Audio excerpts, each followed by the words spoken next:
Knife Hog was kind enough to send me a knife for review. This is the Benchmade Contego. This is the fixed version. So let's take a look at it, see what I like about it, and maybe see where some of the hang-ups might be.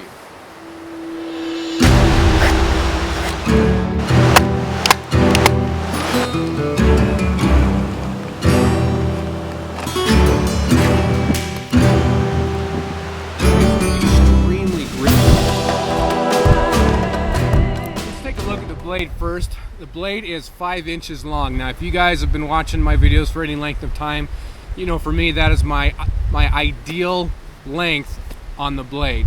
Really like that. Also this blade design, it is a reverse tanto, and I'm a big fan of that design too. You get a nice tip that's really well enforced with that reverse tanto design. Now I've really hammered on this tip and it can handle a lot. Blade steel on this it's a little different than the folding version. On the fixed version it's S30V. Now S30V I really like, and it takes a wicked edge. In fact, up in this exact same spot I cut my thumb pretty good with this blade, some bonding time. But the drawback to the S30V is that it's not your high carbon. So for an outdoor blade, you've got to be a little bit careful when you're batoning through wood. When I say a little bit, that's what I mean is a little bit, in that I've really hammered on this thing and it's handled a lot. However, what happened was, get a close-up of this, see this part right here? That's where the blade is bent. So as I went back and resharpened it, that's a high spot. You can't really see it on this side because that's where it's concaved in.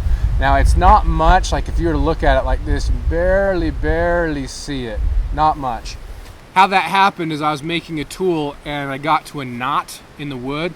But man, I was just hammering on that thing to get it to go through. So it really took a lot to make that small bend in there. But nevertheless, it's something to be aware of when you're using a blade like this. I've done a lot with this blade. I've actually carved 2 turkeys with it. I've got a little bit of footage for that. And it goes through that meat wonderfully. It just slices through that like nothing else. It's not a terribly thick blade, but it's thick enough, thin enough, where it does a lot of the tasks that you need it to do, and it does them well. The handles are a G10 material, and a lot of the complaints that people have about the folding version of the Contego, and it has very sharp corners and it's not that ergonomic. This is quite the opposite. You can see how the corner's a little bit rounded right there. And one thing too, while I'm thinking about it, I like when the blades do this. It just adds in certain grips to help use the knife. However, also where they differ from the folding version is the G10 material is extremely grippy. This is not. It's a much more smooth grip than the alternative.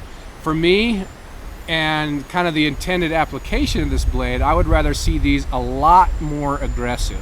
So for me, that's kind of a miss, but for some people that might be something they'd prefer, you guys know me, I like the really aggressive handles. Something else I did to ferret out some of the ergonomics is I carved a spoon. Got an old piece of firewood from the side of the house, batoned through it, sketched out a spoon on there, and carved that out.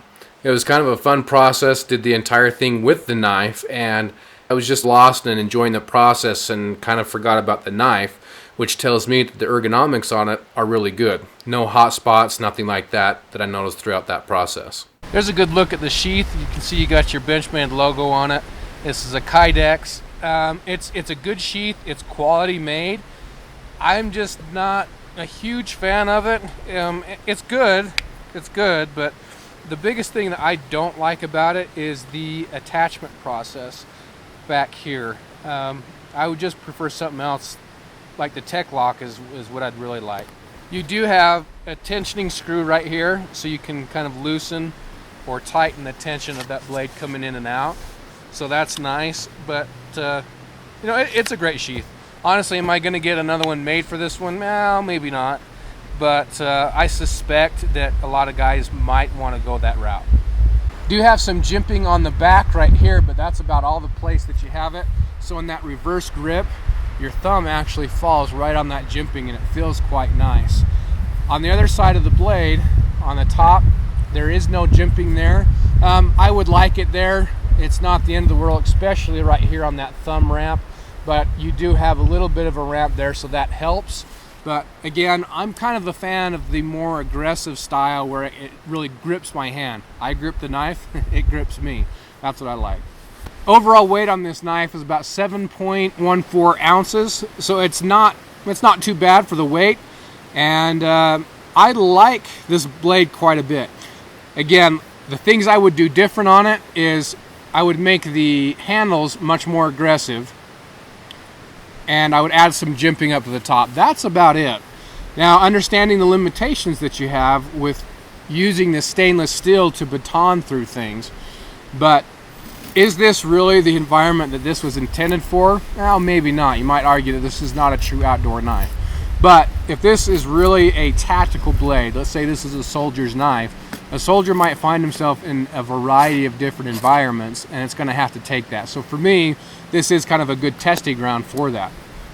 Is it a good outdoor knife? Yes, I think it is. Would it be my first choice if I was going to go out and buy one knife to be out here and do the type of outdoor use that I do? No, I would pick something else. But having said that, I really like this knife. I'm glad it's in the collection. Again, the reverse tanto, the 5-inch blade, just the overall thinness of it, the way it moves in hand. You guys, overall, I think it's a great knife. Price-wise on this, depending on where you get it from, $165, $175.